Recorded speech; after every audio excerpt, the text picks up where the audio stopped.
Hello everyone. तो आज हम प्रूफ करेंगे if a side of a triangle is produced then the exterior angle so formed is equal to the sum of two interior opposite angles.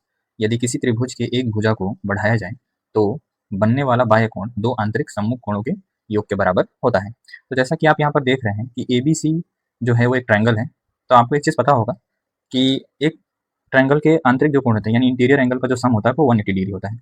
हमने यहाँ पर क्या किया है कि जो लाइन BC है उसको प्रोड्यूस किया है D तक। तो आप ये देख रहे होंगे और हमें प्रूफ करना है कि एंगल जो 4 का जो वैल्यू है वो सम ऑफ टू एंगल मतलब अपोजिट एंगल के बराबर है, यानी एंगल 1 प्लस एंगल 2 के बराबर है। तो आप एक चीज़ ये देखिएगा कि angle 1 plus angle 2 plus angle 3 इसका जो सम होगा वो 180 डिग्री होगा, क्योंकि आप जानते हैं ये एक ट्रायंगल का जो इंटीरियर एंगल का जो सम होता है वो 180 डिग्री होता है। ठीक है। और हमें प्रूफ करना है कि एंगल 4 का जो वैल्यू हो एंगल 1 प्लस एंगल 2 के बराबर है।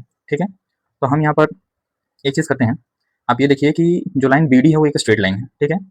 तो एंगल ACB यानी एंगल 3 प्लस एंगल ACD यानी एंगल 4 इसका जो सम होगा वो 180 डिग्री के बराबर होगा, क्योंकि ये एक स्ट्रेट लाइन है। तो एंगल 3 प्लस एंगल 4 का जो वैल्यू होगा वो 180 डिग्री के बराबर होगा।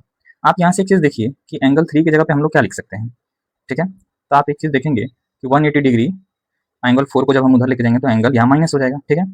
अब आप इस चीज़ को जो ये जो 1 वैल्यू है जब हम फर्स्ट में पुट करेंगे यानी इस वाले स्टेटमेंट में जब हम पुट करेंगे यानी इस वाले लाइन पे जब हम पुट करेंगे मान एंगल 3 का, तो आप देखेंगे कि एंगल 1 प्लस एंगल 2 और 3 की जगह पे आप लिख देंगे 180 degree minus angle 4 equal to 180 degree. ठीक है।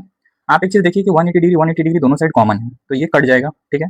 और ये जो -4 है यानी एंगल 1 प्लस एंगल 2 ये जो -4 है वो उधर चला जाएगा तो +4 हो जाएगा एंगल 4। तो हेंस आपने ये प्रूफ किया कि जो एक्सटीरियर एंगल जो है वो sum of two opposite interior angles के बराबर है। दैट मीन्स ये एंगल 1 प्लस एंगल 2 जो है एंगल 4 के